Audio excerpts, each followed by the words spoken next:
Hey, my name's ShawNshawN. I sell art on ShawNshawN.co. Today we're going to review Resident Evil Welcome to Raccoon City.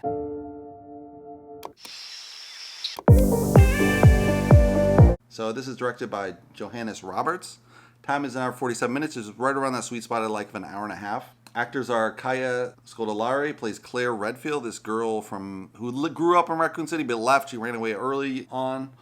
John-Kamen plays Jill Valentine. Robbie Arnell plays Chris Redfield, the brother of the sister who stayed behind and became a cop in Raccoon City. Tom Hopper plays Albert Wesker. Avan Jogia plays Leon Kennedy. Donal plays Chief Irons. So the story is a girl comes back to Raccoon City. She's come back to live with her brother. She ran away early on and kind of lived in the big city, and then now is coming back to Raccoon City to kind of put her life back in order. And so she comes to stay with her brother. Things aren't really on good terms because her brother's really pissed that she left and didn't come and see her. And so they have that really nice kind of character outline of, underlying feelings gone astray.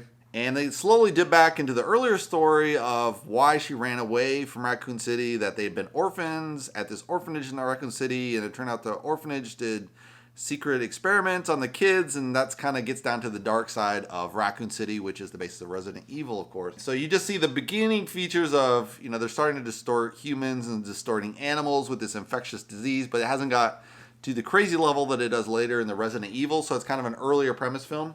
I think it was really interesting to see the origin story kind of Raccoon City they're basically shooting before the video game, which the whole series is based off a video game, Resident Evil, which is really fun to play. I played it. I really love that story. So when the movies came out, I was like, oh, they're going to do this. And when they did Doom, it's like, oh, they're going to do this.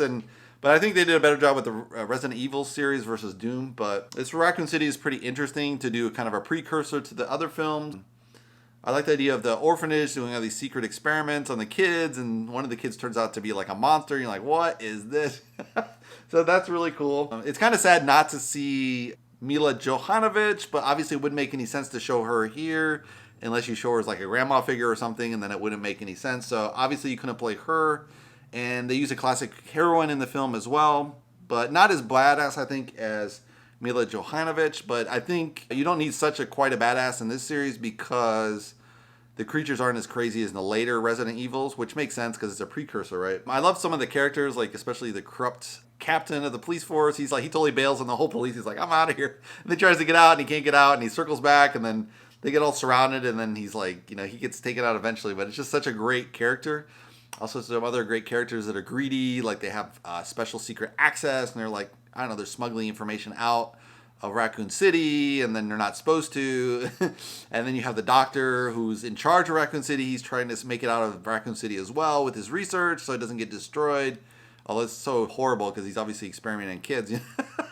But he wants to protect his legacy. So you have that story as well. It's a fun ride for, a horror film with, this is the 13th or so version of this film.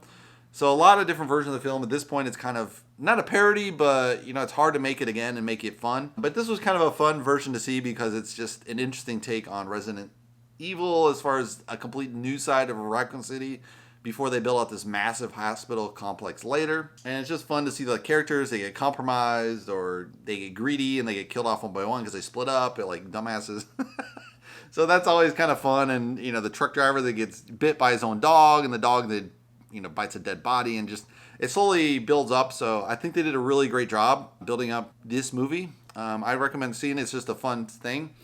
If you'd like to subscribe, you can subscribe below, and I'll see you in the next movie review.